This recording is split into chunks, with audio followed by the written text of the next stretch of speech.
Hello everyone, आप सभी को फिर से एक बार स्वागत है आज के इस क्लास में। आज की इस क्लास में हम लोग पढ़ेंगे हिंदी। अभी हिंदी मतलब अचानक से हिंदी क्यों पढ़ रहे हैं, तो इसके पहले जो भी सब्जेक्ट पढ़े वो तो पढ़ेंगे ही।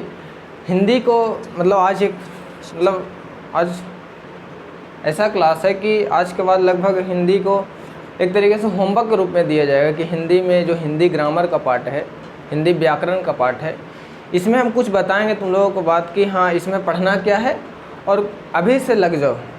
इसमें ऐसा भी बहुत सारा पार्ट है जो हम पढ़ाएंगे, बाद में पढ़ाएंगे, लेकिन इसमें बहुत सारा ऐसा पार्ट है जो तुम लोग अपने से पढ़ सकते हो। तो आज इस क्लास में जो हिंदी व्याकरण की क्लास है, मतलब हिंदी का इंट्रोडक्शन है कि पूरे 100 नंबर के जो पेपर आता है हिंदी का मैट्रिक का एग्ज़ाम में, उसके बारे में बताएंगे कि ग्रामर का कैसे आता है, ग्रामर में क्या क्या आता है और क्या कंप्लीट होना चाहिए। याद दिलाएंगे कि 10th क्लास में आ गए हो तो इतना आना चाहिए, ग्रामर का क्या क्या हिस्सा होता है, क्या क्या उसमें पढ़ना होता है ग्रामर में यानी व्याकरण में, ये बात बताएंगे। और एक हिंदी लिटरेचर हो गया, बुक पढ़ने से जो बुक से आता है कहानी और कविता में से, उसके बारे में बताएंगे कि तुम लोग अभी से क्या करो।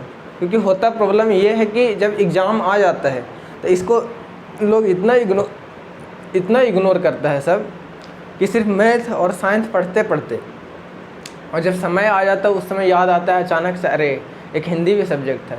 और जो लड़का लोग है वो लोग तो रफ़ियन जाके पढ़ लेते हैं, जो लड़की लोग है वो घर पे ही रहती है, वो लोग नहीं पढ़ पाती है।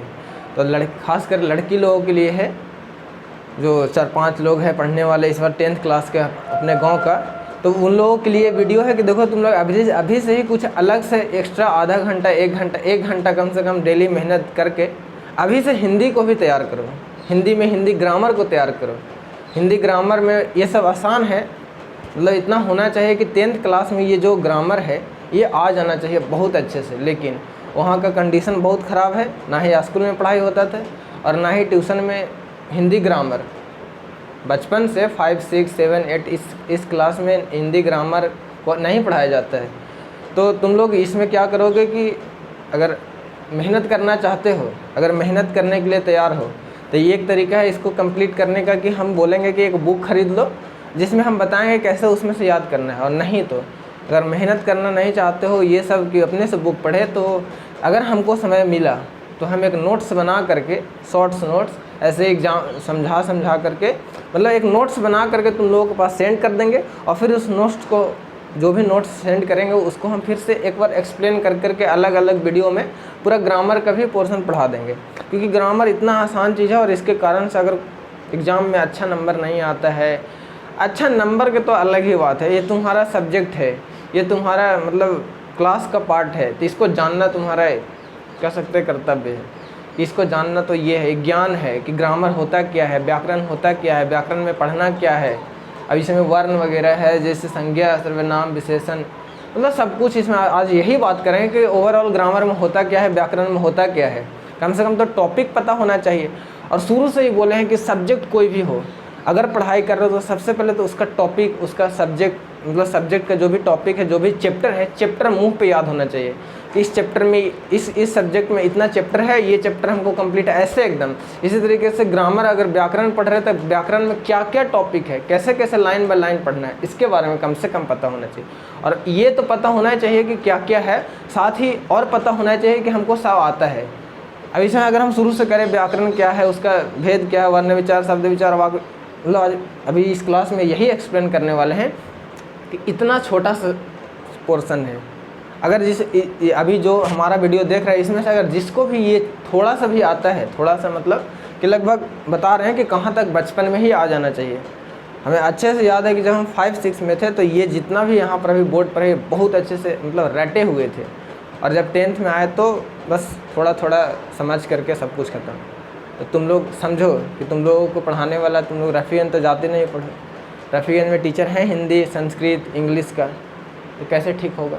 तो जब हम बोले हैं कि हाँ हम हेल्प करेंगे तुम लोगों की इस बार, तो हेल्प करेंगे तो जो बोलेंगे वो करना होगा। मेहनत करने के लिए तैयार हो जाओ, समय देने के लिए तैयार हो जाओ, ये सब चीज़ रहा। और सीखने के लिए कि हाँ हम सीखना चाहते हैं, अगर ये 2-3 चीज़ है तुम्हारे पास, सच में जिज्ञासा बहुत अच्छा है कि नहीं आप जो बोलेंगे या कोई भी कुछ पढ़ाएगा, हमको बस सीखने का मतलब हम मेरे अंदर सीखने का ललक है, हम मेहनत करने के लिए तैयार हैं। समय देने के लिए तैयार हैं, तो फिर तुम्हें कोई नहीं हरा सकता। कुछ भी ऐसा चीज़ नहीं है इस दुनिया का कि जो तुम्हें मतलब तुम सब कुछ तैयार हो कि हम मेहनत भी करेंगे, समय भी देंगे, हम जिज्ञासु भी हैं और उसके बाद से भी तुम नहीं सीख पाओगे, ऐसा हो ही नहीं सकता है। तो ये 2-3 चीज़ एकदम बैठा कर रखो कि सब कुछ पढ़ेंगे, इसको भी आधा घंटा 1 घंटा डेली समय देंगे। अब इसमें अभी से क्या पढ़ना है, क्योंकि होता है कि सब लोग हाथ पे हाथ धरे बैठे हैं और जब एग्ज़ाम के समय आया तो हड़बड़ में जो तैयार हुआ उतना ही से काम किए। लेकिन हम याद दिला दे रहे हैं कि देखो ये तुम्हारा पार्ट है, मैट्रिक का हिस्सा है, एग्ज़ाम देना है तो अच्छे से ही देंगे, इसको भी जान लेते हैं इसमें क्या पढ़ना है, बस जान लेते हैं ब्रीफ। तो आज की ये जो क्लास है इंट्रोडक्शन क्लास है, किसका? हिंदी सब्जेक्ट का। एक लिटरेचर का पार्ट है, एक व्याकरण है, मतलब समझ में आ रहा है ना कि एक बुक वगैरह जिसमें कहानी और कविता से आता है क्वेश्चन, और एक ग्रामर का व्याकरण में से आता है क्वेश्चन, ये दोनों को मिला कर 100 नंबर का क्वेश्चन आता है। तो आज इसमें व्याकरण के बारे में बताएंगे कि देखो व्याकरण इतना है, अगर नहीं आता है तो शुरू कर दो। और इसमें बहुत सारा ऐसा वर्ड है जहाँ पर अगर हम बोले पर्यायवाची शब्द, विलोम शब्द, अनेक शब्दों का एक शब्द, मुहावरा, ये अभी से रोज़ 5-10 याद करते जाओ।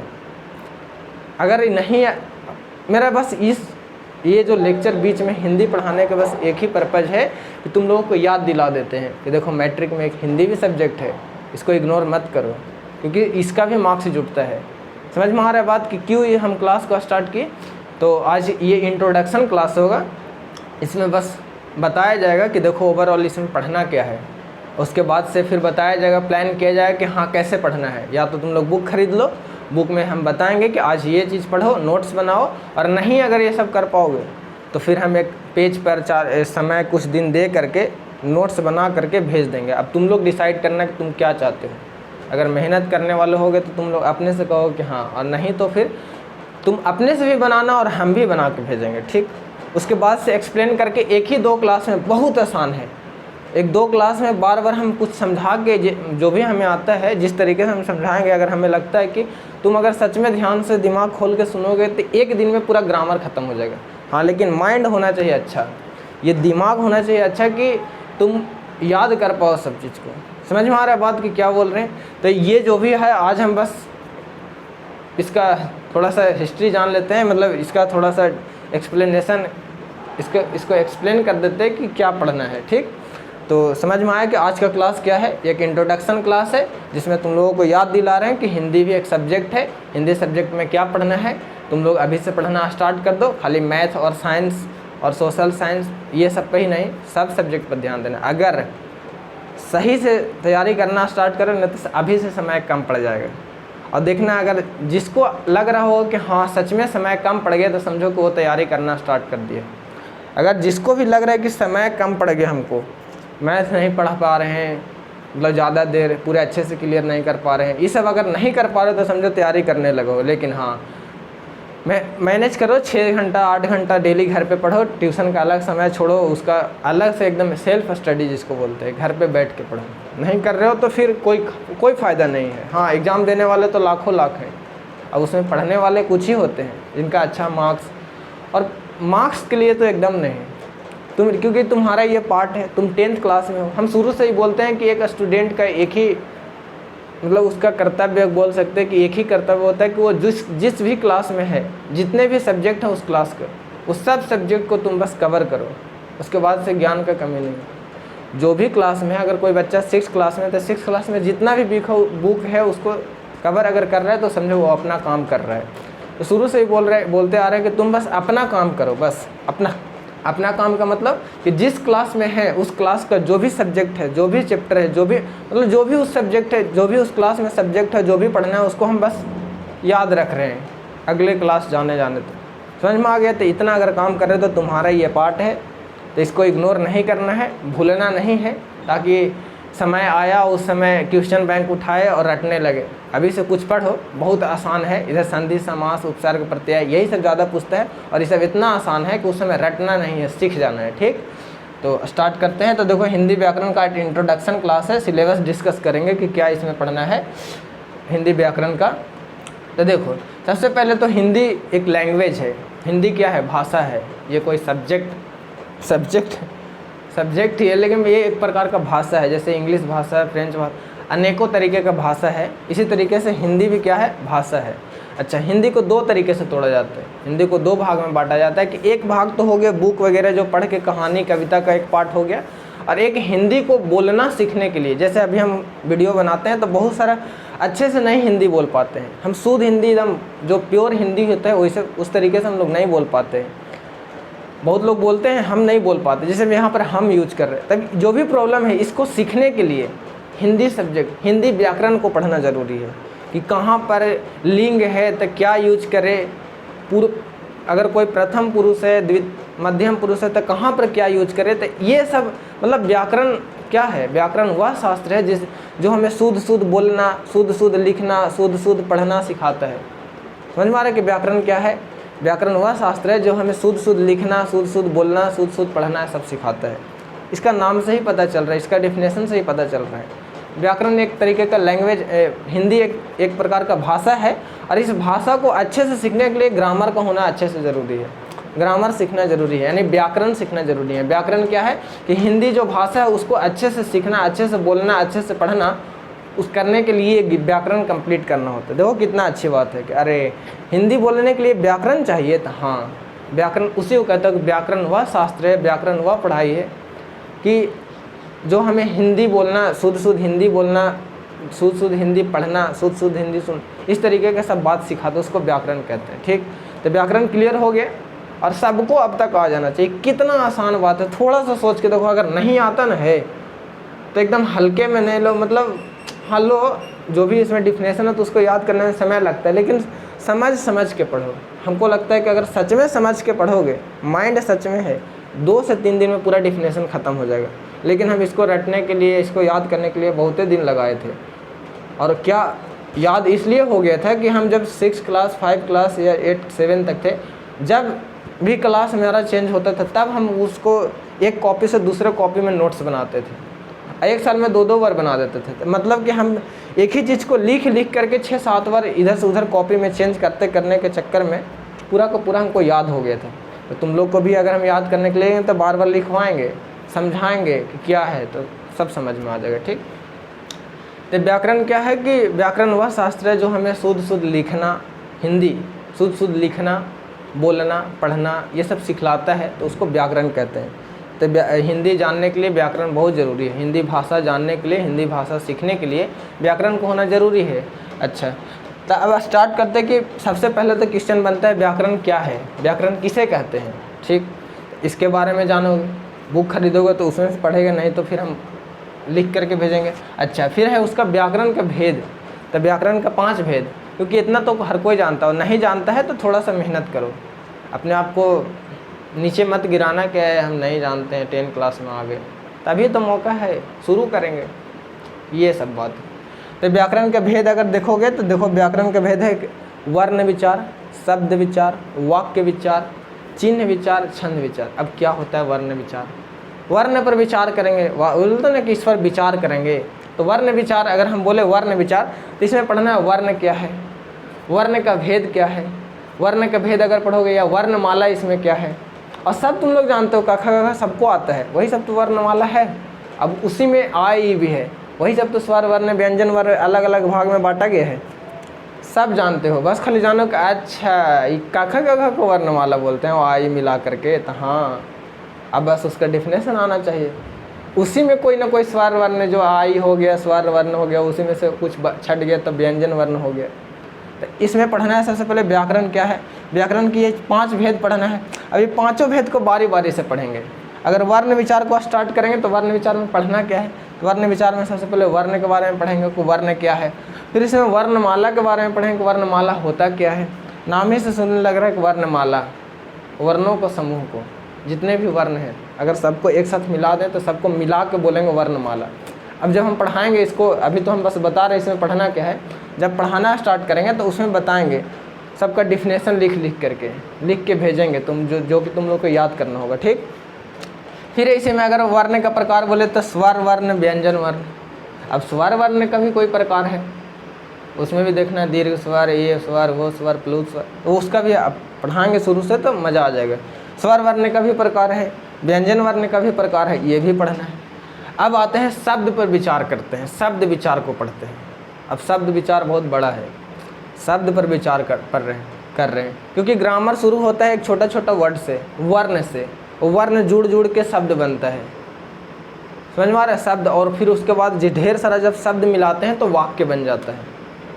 अगर एक वर्ण को लिए और एक और वर्ण को लिए, दोनों को जोड़ दिए तो क्या बनेगा, शब्द बनेगा।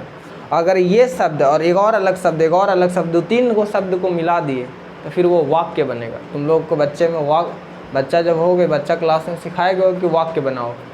एक कभी कभी बोला हो कि ये सब को जोड़ जोड़ के शब्द बनाओ, तो बहुत पढ़ाई की हो, बस खाली याद करो पिछले, तब लगे कि अरे यही सब पढ़ना था ग्रामर में। तो हाँ, तुम लोग को ग्रामर आता है, बस हम याद दिला रहे हैं कि क्या आता है, तो थोड़ा मन लगा के पढ़ो।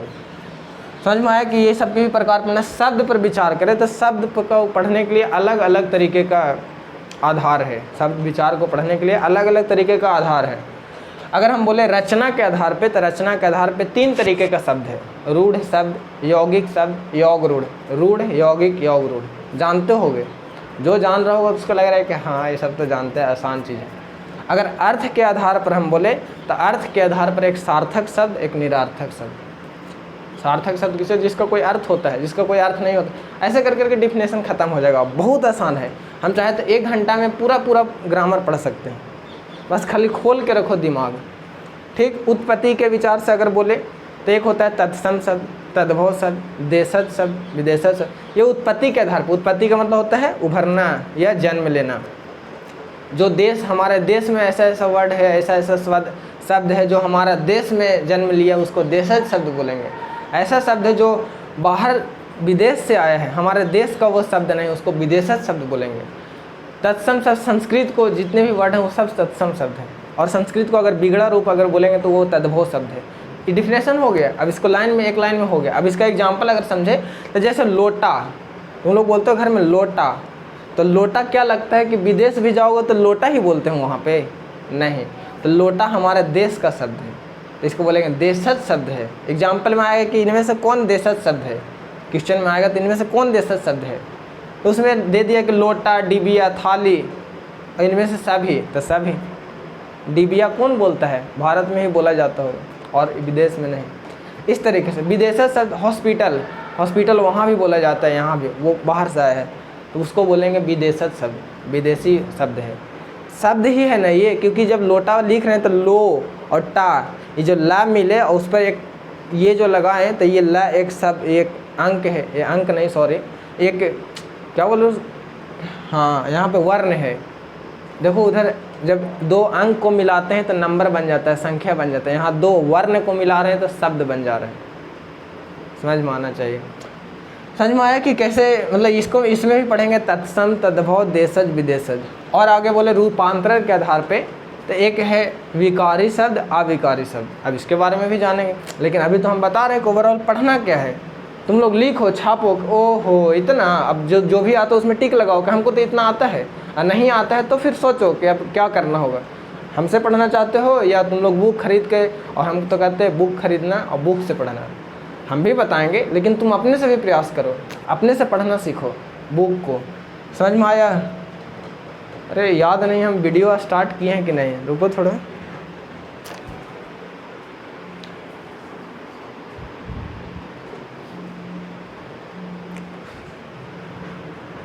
यार देखो, अब अगर यहाँ से बोले, देखो हम यहाँ पर एक बात लिखें, क्या इम्पोर्टेंट वर्ड, इम्पोर्टेंट वर्क, मतलब ये बहुत बड़ा काम है। आप तुम लोग को होमवर्क मिल रहा है कि डेली पढ़ना क्या है। ये सब तो हम माने कि हम पढ़ाएंगे और साथ में तुम लोग भी पढ़ोगे अगर सच में पढ़ने वाले हो तो। ये सब तो मान लो कि हम अभी समझाए कि इतना सारा ग्रामर में पढ़ना है। पर्यायवाची शब्द, अब देखो ये शब्द न है, शब्द विचार पढ़ रहे हैं तो अलग अलग रूढ़ शब्द, यौगिक शब्द, योग रूढ़, और अगर बोले सार्थक शब्द, निरार्थक शब्द, तत्सम शब्द, तद्भव शब्द, देशज शब्द, विदेशज शब्द, विकारी शब्द, अविकारी शब्द, पर्यायवाची शब्द, विलोम शब्द, अनेक शब्दों का एक शब्द, मुहावरा, सब शब्द है। अब देखो तुम लोगों का ये होमवर्क है, एकदम कसम खाओ कि अब से पढ़ेंगे। हिंदी को अगर अभी तक छुए नहीं हो तो अब से छूना स्टार्ट कर दो, क्योंकि समय नहीं है। अभी से पढ़ोगे तो शरीर पे, मतलब दिमाग पे कम भार पड़ेगा।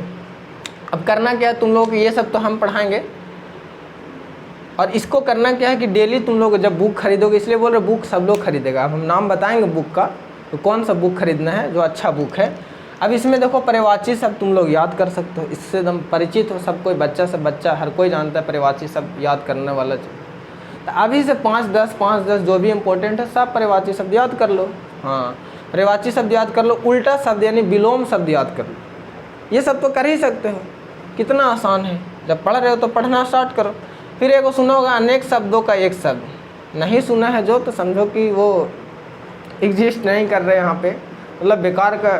फिर भी जानो, आज पहली बार सुन रहे तो जानो क्या होता है अनेक शब्दों का एक शब्द। मतलब किसी को अगर गांव में देखो टोन छोड़ना रहता है, टोन मतलब कमेंट अगर इंग्लिश में बोले तो बोल देता है मतलब एक लंबा बात, लेकिन उसका मतलब आता है एक ही। समझ में आया कुछ बात कि अगर कोई बोल देता है लंबा बात बोलेगा, ऐसे करके एक लंबा बात बोलेगा, लेकिन उसका मतलब है सिर्फ एक। उसके बाद से जैसे अगर कोई बगल से गुजर रहा है तो कोई ऐसा एगो मतलब कमेंट किया लंबा, और उससे बगल वाले को दुख हो गया कि वो हमको ही बोल रहा हो, क्या बोलना चाह रहा है। तो अनेक शब्द बोला, उसका एक शब्द बन गया। ऐसे ही अगर एग्जाम्पल बोले तो ऐसा आता है कि जो मेघ की तरह गर्जन करता है, मेघनाथ कहलाता है। जिसका दृष्टि एकदम मतलब क्या उसको बोल सकते हैं कि जो कभी नहीं मरता है, उसको अमर बोलते हैं। तो यहाँ जो बोल रहे कुछ जो कभी नहीं मरता है, ये पूरा अनेक शब्द है और इसका अर्थ क्या हो गया, एक शब्द जो अमर है। इस तरीके से समझाएंगे, और जो लोग जान रहे हो वो समझ रहे हैं कि हाँ एक शब्द, अनेक शब्दों का एक शब्द जानते हैं क्या होता है। मतलब नहीं जानते हो तो फिर कॉल करके क्लास के बाद पूछ लेना, ठीक। मुहावरा सब लोग जानते हैं, मुहावरा भी ऐसा ही है। मुहावरा बोलने का मतलब समझ रहे हो मुहावरा क्या होता है, ऐसे ही बोल दिया एक लंबा वर्ड, उसका मतलब निकल गया। अभी सबके बारे में जानते हो तो होमवर्क है एकदम भी आई। अभी तक पेन कॉपी लेके नहीं बैठो तो अभी वीडियो पॉज करो, फिर पीछे करो और फिर से एकदम लिखो कि हाँ ये हमारा आज से काम है, और लिख करके कहीं पेज में सटा दो दीवार में, और डेली याद करो कि हाँ हमको पढ़ के याद करके 5-10 ऐसे करके सोना है। फिर सुबह उठ करके सबसे पहले इसी को जो हम याद करके सो रहे हैं इसी को फिर से पढ़ना है, ठीक। और देखो सबसे पढ़ने का अच्छा तरीका यही है कि किसी भी चीज़ को एकदम मतलब ऐसे लो कि मतलब पूरा तोड़ तोड़ के पढ़ना सीखो, एकदम एक ही साथ खिचड़ी नहीं बना दो। कोई भी सब्जेक्ट पढ़ रहे हो ना तो इसमें देखो कि अच्छा इस सब्जेक्ट में जो ये चैप्टर है ना, इसमें नहीं, पहले सबसे पहले ये पढ़ना है, हमको क्लियर है। फिर उसके बाद लिखो अपने से सोच के, देख के नहीं। फिर इसके बाद लिखो कि ये पढ़ना है, ये भी क्लियर है, ये पढ़ना है, ये क्लियर नहीं है तो इसको ठीक कर। मतलब एक चैप्टर में क्या क्या उसमें मेन पढ़ना है उसको लिखो और फिर टिक लगाओ कि हमको क्या आता है। इसी तरीके से अगर हिंदी व्याकरण बोले तो शुरू से सोचो, अच्छा व्याकरण में दो तरीक़े से, एक लिटरेचर वाला पार्ट और एक इधर। लिटरेचर वाला पार्ट तो पढ़ना है, उसके बारे में बता रहे हैं। तो एक व्याकरण वाला पार्ट, व्याकरण अगर बोले तो व्याकरण पढ़ना है, व्याकरण के प्रकार पढ़ना है, और 5 गो प्रकार है उसके बारे में पढ़ना है। तो सबसे पहले अगर बोले वर्ण विचार, तो वर्ण पर विचार करेंगे तो थोड़ा लंबा है, तो सबको क्लियर करेंगे। हमको पूरा वर्ण विचार आता है, ठीक। वर्ण विचार में पढ़ना क्या, वर्ण, वर्णमाला, ऐसे कर करके जो भी है स्वर वर्ण, व्यंजन वर्ण, उसका भी भेद अगर पूरा आ गया तो समझो स्वर वर्ण क्लियर हो गया। अब बोलो सॉरी वर्ण क्लियर हो गया, वर्ण विचार। अब बोलो शब्द विचार, तो शब्द विचार में अलग अलग आधार पर शब्द को बांटा गया है। तो अगर ये क्लियर हो गया तो समझो शब्द विचार क्लियर हो गया। उसी में पर्यायवाची शब्द भी आ गया, विलोम शब्द भी आ गया, अनेक शब्दों का एक शब्द भी आ गया। अगर ये भी शब्द याद है तो समझो कि हमको तो पूरा वो शब्द विचार क्लियर हो गया। हाँ, और अगर बोले तो इसमें मुहावरा वगैरह होमवर्क, ये एकदम होमवर्क है। इसको एकदम आज तुम लोग अभी पेज फाड़ो, पेज में लिखो और इसको आज दीवार में कहीं लगाना कि हाँ ये सब डेली हमको काम करना है ताकि भूल न जाए, ठीक। और पूरा ही काम करना है, डेली 1 घंटा पढ़ो, समय दो इसको भी। बाकी मैथ पढ़ो, साइंस पढ़ो, सोशल पढ़ो। सच में पढ़ना स्टार्ट कर दिए ना, समय कम पड़ जाएगा अभी से, इसलिए थोड़ा सा पढ़ो। अब अगर सच में अच्छा कुछ करना चाहते हो, आगे तक पढ़ना चाहते हो तो ऐसे मेहनत होता है। और तुम ऐसा नहीं हो, सिर्फ ये लाखों लाख लड़का ना घर पे ऐसे दिन भर बैठ बैठ के पढ़ रहे हैं, उन लोगों को ग्रामर आ रहा है, सब कुछ आ रहा है। सोच लो, ऐसे नहीं कोई टॉप कर जाता है। अगर तुम लोगों के लिए मोटिवेशन मैट्रिक ही है तो मैट्रिक को ही सोच के पढ़ो कि हम मैट्रिक में टॉप करें, हम मैट्रिक में अच्छा नंबर लें। यही अगर मोटिवेशन है तो यही सोच के पढ़ो। और पढ़ने वाले एक से एक हैं, तुम कहाँ हो अपना सोचो। इसलिए अगर मेहनत नहीं कर रहे हो तो समझ लो कि तुमसे आगे बहुत लोग हैं, और डेली तुम मेहनत करो तो मानो कि हम ही अच्छा हैं, और ऐसे अच्छा मान के ही डेली पढ़ो, ठीक। तो ये चारों तुम लोग पेज में लिख करके और चिपका देंगे। अच्छा, और यहाँ पर हम लिखें कि शब्द विचार में ही पढ़ना है संज्ञा, सर्वनाम, विशेषण, क्रिया, व्यय। नाम सुने होंगे, संज्ञा को तो हर कोई जानता है। अब संज्ञा के 5 भेद होते हैं, व्यक्तिवाचक संज्ञा, जातिवाचक संज्ञा, समूहवाचक संज्ञा, भाववाचक संज्ञा, द्रव्यवाचक संज्ञा। अब व्यक्तिवाचक संज्ञा क्या होता है, उसका आता है एग्जाम में कि इनमें से कौन व्यक्तिवाचक संज्ञा है। अब ये सब इतना आसान है कि एक लेक्चर में हम सब पढ़ा देंगे पूरा संज्ञा को। फिर कभी सर्वनाम भी होता है। सर्वनाम क्या है? संज्ञा के बदले आने वाला शब्द को सर्वनाम कहते हैं। और जब तुम लोग पूरा हिंदी ग्रामर पढ़ लोगे ना, तो फिर हम इंग्लिश ग्रामर पढ़ाएंगे तो आसान होगा हमारे लिए पढ़ाने में। ठीक, तो इसी में पढ़ना है संज्ञा। संज्ञा के 5 भेद, उसका भी अलग अलग। फिर भी सर्वनाम पढ़ेंगे, विशेषण पढ़ेंगे, फिर क्रिया पढ़ेंगे, फिर क्रिया विशेषण पढ़ेंगे, अव्यय पढ़ेंगे, कारक पढ़ेंगे, बहुत कुछ पढ़ना है। सुनोगे कर्ता कारण, कर्ता कारक, कर्म कारक, करण कारण, करण कारक। समझ में आया? 1 मिनट रुको थोड़ा।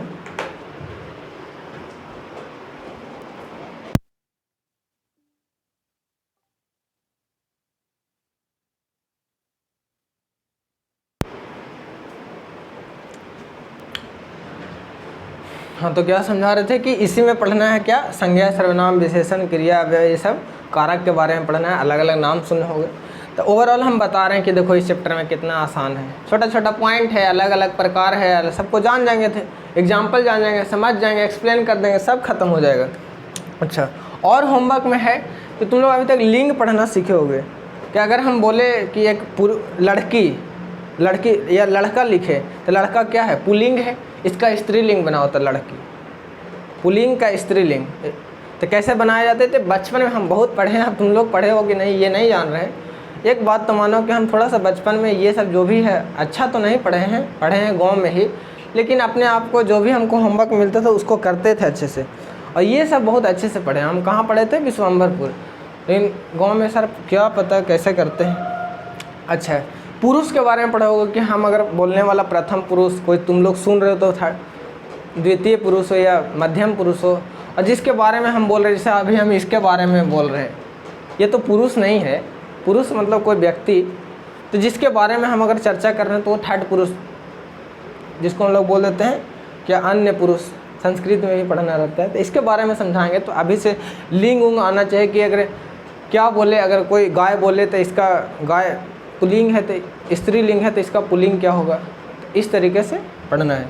अच्छा, एक वचन बहुवचन पढ़े होंगे कि अगर हम बोले लड़का, लड़का का एक वचन है, इसका बहुवचन बनाओ तो लड़के, ढेर सारे लड़के। लड़के बोल दिए मतलब ढेर सारा लड़का, तब बहुवचन हो गया। एक वचन क्या होता है? जिससे एक ही चीज़ का बोध होता है। बहुवचन मतलब बहुत सारा का बोध होता है।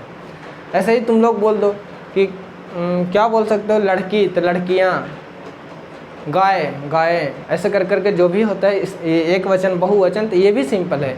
तो जब बुक खरीदवाएंगे ना तो उसमें सब होगा ये सब। तो ये सब देखो, ये भी होमवर्क है।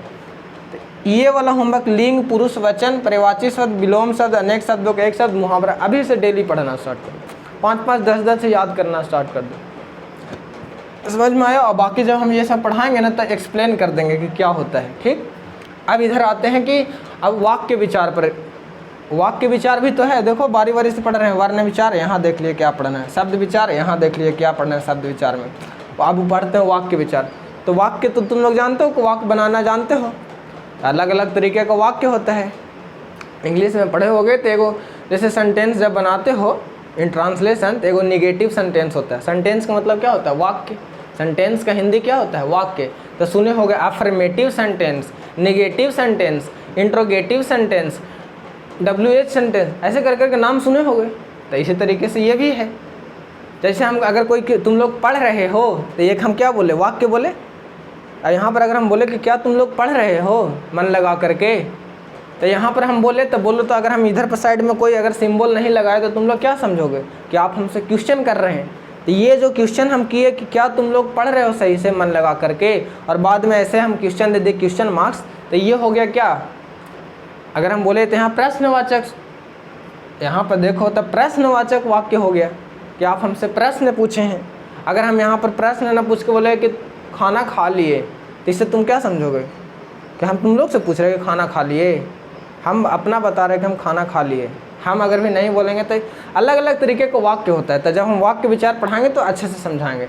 देखो कितना चीज़ है ग्रामर में पढ़ना, अभी तक नहीं जानते थे ना तो ठोको इसको, हथौड़ी उथौड़ी लो, ऐसे ऐसे ठोक ठोक के हिलाओ कि कहाँ भुला गए थे अच्छे से। तो ये वाक्य विचार करेंगे, विधान जिसको इंग्लिश में असर्टिव या अफर्मेटिव बोलते हैं, निषेधवाचक जिसको निगेटिव बोलते हैं, निगेटिव सेंटेंस। फिर अगर बोले तो इंट्रोगेटिव सेंटेंस, इम्परेटिव सेंटेंस, ऐसे ऐसे सेंटेंस पढ़े होगे तुम लोग, तो उसी को हिंदी में पढ़ना है। वाक्य विचार पर हो गए। अब यहाँ है चिन्ह विचार, अब इसको भी जानते हो, हिंदी किताब अगर पढ़ते हो तो अनेकों तरीके के चिन्ह मिलता है। कोई ऐसे कॉमा रहता है जिसको हम लोग बोलते हैं अल्प विराम, कोई ऐसे ऐसे सिर्फ लाइन रहता है उसको बोलते हैं संपूर्ण विराम, फिर ऐसे वो क्वेश्चन वाला रहता है तो उसको बोलते हैं प्रश्नवाचक चिन्ह। तो अलग अलग तरीके का चिन्ह है, तो अलग अलग तरीके के चिन्ह है। तो ये तो ऐसे ही खत्म हो जाएगा, ये सब तो जानते हैं, सबका खाली नाम जान लेंगे। चलते चिन्ह पर विचार कर लेंगे। अब आगे वो बन गया छंद विचार, ये थोड़ा सा अलग टॉपिक है, मतलब हिंदी का ही है। तो छंद हो गया, और इसमें अगर बोले तो अलंकार हो गया, ये क्या है, ये क्या है, तो जब पढ़ाएंगे तो उस समय समझाएंगे। अच्छा, सबसे ज़्यादा भी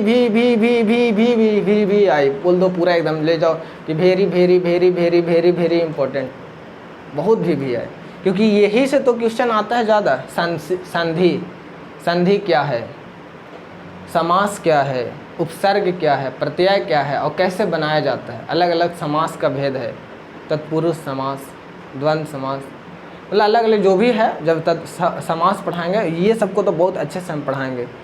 बाकी प्रीफर करेंगे, वीडियो रिकमेंड करेंगे कि यूट्यूब पर ऐसा ऐसा चैनल है, देख लो।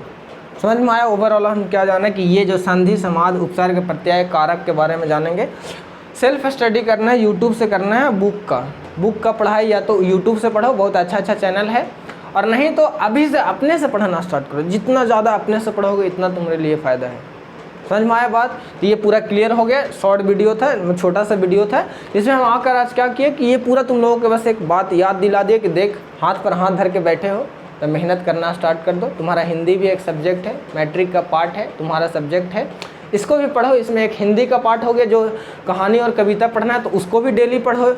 मन नहीं लगता, मैथ नहीं बन रहा है तो तुम लो कहानी और पढ़ना स्टार्ट कर दो। व्याकरण का पार्ट है तो सोने से पहले 1 घंटा हर एक दिन दो।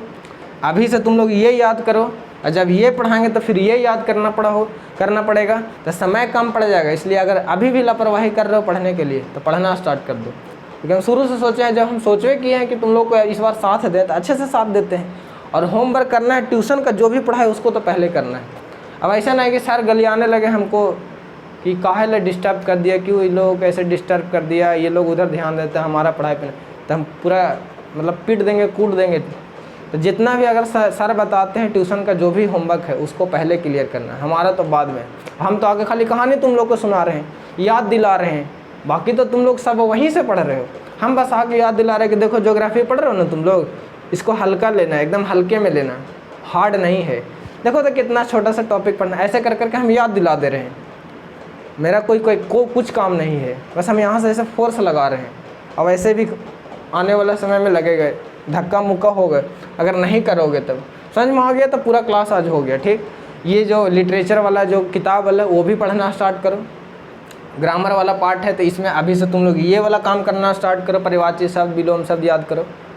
जब हम ये पढ़ाना स्टार्ट करेंगे तो 1 से 2-3 क्लास में पूरा ख़त्म कर देंगे। लेकिन ये जो है उपसंधि, समास, उपसर्ग, प्रत्यय, इसका बहुत प्रैक्टिस करवाएंगे, अच्छे से समझाएंगे एक ही क्लास में ख़त्म करके। फिर जो टेलीग्राम डाउनलोड करवाए वहाँ पे हम क्वेश्चन करवाएंगे, क्विज खिलवाएंगे। कंप्लीट हो, पूरा कंप्लीट हो गया ना कि कैसे पढ़ना है। यही वाला पे हम अच्छे से क्वेश्चन वगैरह करवाएंगे, ठीक। तो अभी से तुम लोग बुक पढ़ना स्टार्ट कर दो, ये पढ़ाएंगे। और जब ये सब क्लियर हो जाएगा तो हिंदी का हम लोग क्विज खेलेंगे टेलीग्राम पे। ऐसे क्वेश्चन यहाँ से हम सेंड करेंगे, तुम लोग दबाओगे, जो पहले दबाएगा इसी तरीके से याद करने के लिए पढ़ लेंगे, ठीक। तो ये शॉर्ट वीडियो होने वाला था, इसमें हम बस यही इसीलिए लेकर आए, तुम लोगों को याद दिलाने आ गए कि पढ़ना स्टार्ट करो। हिंदी भी तुम्हारा सब्जेक्ट है, हिंदी को भी पढ़ना स्टार्ट करो। और हिंदी ग्रामर भी बहुत बड़ा इंपॉर्टेंट है इसका पार्ट, तो इसको भी पढ़ना स्टार्ट करो। तो हमें लगता है कि पूरा कंप्लीट हो गया आज का ये क्लास, इसलिए हम बीच में ये क्लास ला दिए ताकि तुम लोगों को याद दिला दे, ठीक। तो धन्यवाद सभी को, और पढ़ो, मन लगा के पढ़ो अच्छे से, इस बार अच्छा कुछ करेंगे, ठीक है। धन्यवाद, अगेन धन्यवाद।